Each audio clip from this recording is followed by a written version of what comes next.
New Testament reading comes from Galatians chapter 3, starting from verse 26 up to 28. Listen to God's word. For in Christ Jesus, you are all children of God through faith. As many of you as were baptized into Christ have clothed yourself with Christ. There is no longer Jew or Greek. There is no longer slave nor free. There is no longer male and female. For all of you are one in Christ Jesus. The word of the Lord. Thanks be to God. In a life journey, I think it is helpful to remember that change is not only inevitable, more possibly speaking, it is the will of God.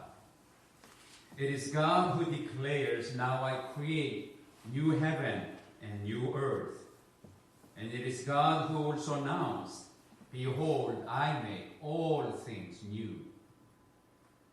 Of course, it is one thing to quote those words, but another to believe them. Or shall we say it is one thing to believe them intellectually, and quite another thing emotionally to appropriate the knowledge we have. Let's be honest. For emotionally, many of us human beings hate changes, including myself. Even when we know it to be inevitable, still we resemble the caterpillar who said, looking up in the sky, the butterfly flying, and he says, you will never find me flying around in one of those things. Yet if God is a God of history, of a history that has a beginning and a middle and an end, a history more of that is characterized by an exodus and proclaims a New Testament which hails a new heavens and a new earth, which describe a new Jerusalem, anticipates a new song, new wine, and new promises, that we shall all become new beings, if all that is true. Then surely I think it would be a sin to try to put a freeze on history. Whether the history we seek to put on ice be our own personal history, or that of our church, or our nation, or world. And we should be changing right to the very end.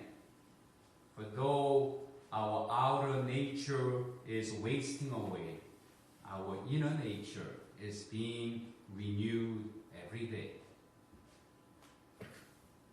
Death, if you see it from the biblical standpoint, can be the greatest moment of spiritual transformation if we heed to the injunction, don't die with the other, but die with Christ. So Good Friday is not Bad Friday, but Good Friday from the vantage point of Easter, which ultimately claims that the depths of love is far deeper than the depth of death. Paul says, yeah, neither death nor life can separate us from the love of Christ, which we see in Christ Jesus. For those of us who try to be a serious, good biblical Christians, I think we can see change in this way. If there is no continuing revelation, there is always continuing implementation of once and for all revelation. The Bible will always be authoritative. But what will be authoritative? Say, for example, in the 2030s and beyond. will be the revelation given to the very first church in the first century, and not the stage of implementation which that revelation may or may not have reached in the first century. I would suggest that the revelation that shed most light on the human relationship is given in today's text, Galatians chapter 3, verse 28, which Paul says that in Christ all human divisions are overcome and a new unity is created. There is neither Jew or Greek. There is neither slave nor free. And there is neither male nor female. For you are one, all in Christ Jesus. Reading such a passage, it should challenge biblical Christians to ask, is this new status, this new freedom, new unity to be confined solely to the realm of the heart, or is it to be implemented outside as well in the social sphere? In regarding this grand claim of St. Paul, we see at some point St. Paul himself seems a little unclear regarding neither Jew or Greek. Paul sees clear implementation for the social sphere. All in the same letter to the Galatians, he insists Gentiles don't have to become like Jews in order to become Christians. They don't have to be circumcised. They don't have to obey the Jewish law without fuss. These two, the Jew and Gentile, should sit together at the table, for the two are one in Christ Jesus. However, as regards neither slave nor free, Paul, for whatever reason, seems decisively less concerned about implementation, the spiritual freedom in the social realm. But as regard neither male nor female, not at all. In fact, we found it quite the opposite. The author of 1 Timothy, as most of today's biblical scholars are quite sure, is obviously St. Paul, who is also the author of this word. I permit no woman to teach or have authority over man. She is to keep silent. For Adam was formed first, and then Eve. What I will say about the contradictory sentiment found in Galatians chapter 3, verse 28, and 1 Timothy chapter 2, verses 12 and 13. If not that one is pure revelation, the other more of sort of a matter of implementation. More than that, I think we have to say once again that God moves in a mysterious way, how God's work to perform. For the genuine spiritual revelation can point beyond and even oppose the person who is receiving it. A genuine spiritual revelation can point beyond and even oppose the prevailing practice of the church.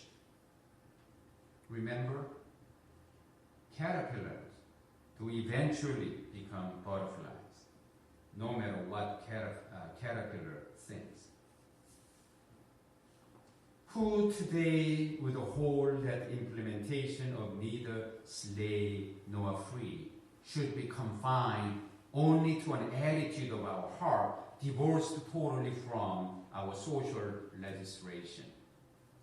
The whole world has abolished slavery as an institution, and rightly so.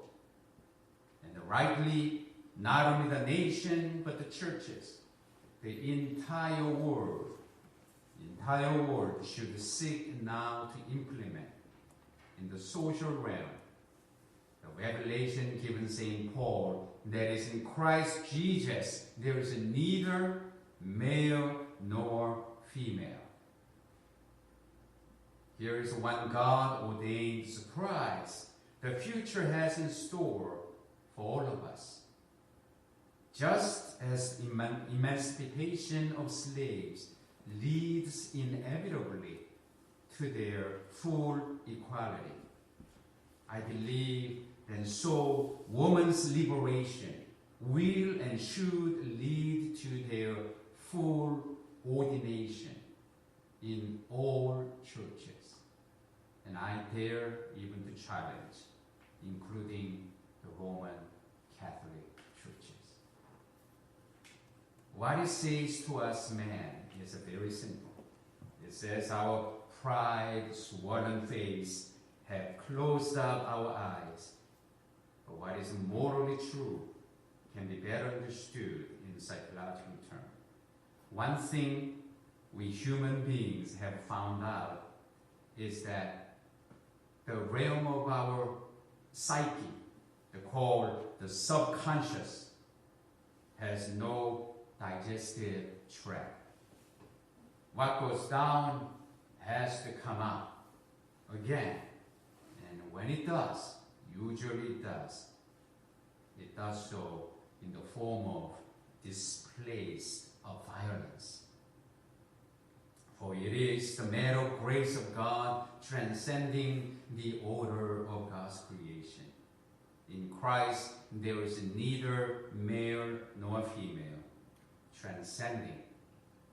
The Adam was the first form, then Eve. It is just a matter of restoring creation itself. We pass out of the death into life because we love our brothers and sisters. And God is love, and he or she who abides in love abides in God, and God abides in him or her. Dear friend, the world today is proving sometimes too dangerous for anything but truth. Our world today is proving it is too small for anything but love.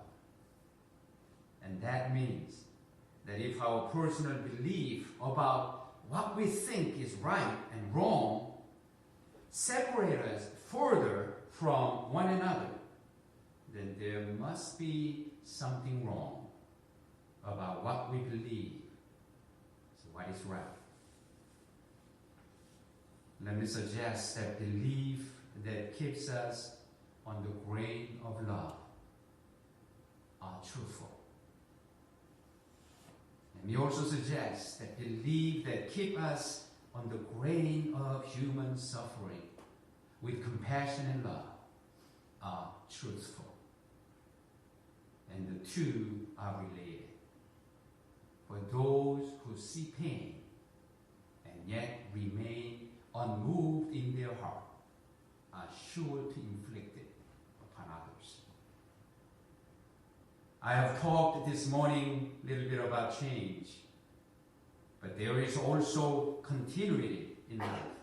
In fact, our life is probably what T.S. Eliot once described it, the rediscovery of that which has been lost and found, and lost again and again. That we are all one. All of us, and each one of us in Christ Jesus. And this is surely a first century spiritual revelation recorded in the Holy Text. that we must never lose the sight of it. And one which, as never before, that we must now, with all our heart, seek to implement in our daily lives.